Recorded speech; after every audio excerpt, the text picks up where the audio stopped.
COVID, mag-isa ka lang sa room, ayan, yun yung nakakaiyak na part. Lalo na, wala ka sa Pilipinas, mag-isa ka lang mag-aalaga sa'yo, nurse lang mag-aalaga. Pero pag nasa bahay ka na, ikaw din kikilos sarili mo. Si Prince Rio. Prince Rio nagbigay ng lakas ng loob.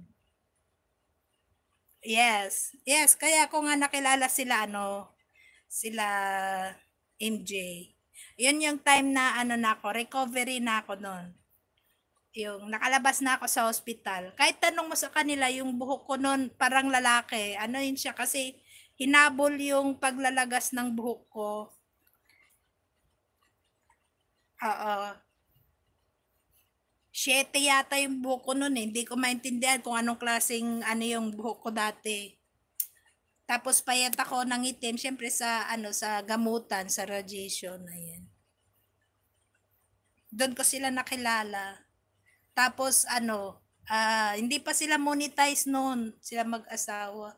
So pag nagla-live sila, nandun kami. Nagla-live ako, nandun din sila. Masaya yung team namin dati hanggang sa, alam mo na, pagka marami, pagka sobrang dami na sa team, madami ng epal, madami ng pasaway. Ayun, hanggang sa nasira yung team.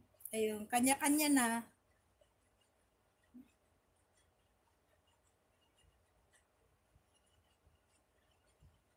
Oo, ganun talaga. Kasi ang damit namin noon, tapos ganun din ang sistema namin. Mag-start kami ng alauna yata o 3:00, yung premiere namin. Dire-diretso na yon, everyday yon hanggang 11.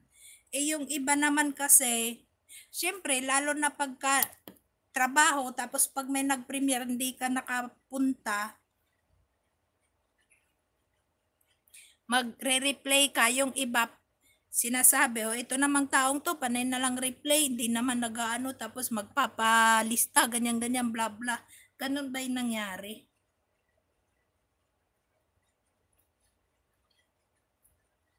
Pero dahil doon, syempre, nakatulong din ang YT para hindi ko maisip na yung nangyari sa buhay ko, ganyan. So, no, na nagkagulo na, solo-solo na lang kami. Oo.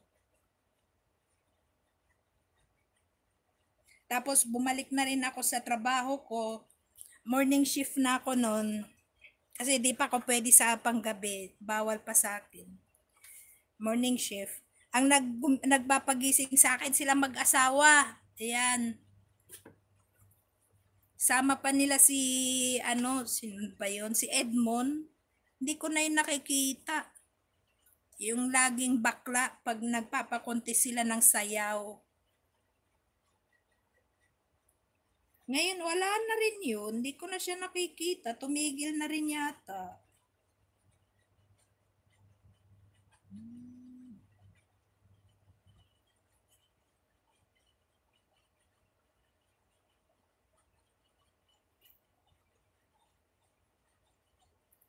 Basta kapit lang kay Lord, tsaka pakalakas. Oo, nag-ano nga ako, may garden ako ng puro gulay dyan, tsaka puro herbs dyan sa ko, sa garden ko. Meron ako mini garden. Kasi ang mahal ng bilihin dito. Di ba nagpunta ka na dito, ang mahal ng bilihin. Paglabas mo, dolyar na. Pag uwi mo, dolyar pa rin. Ayan. Sulat ko na si Ate Osam. Mm-mm.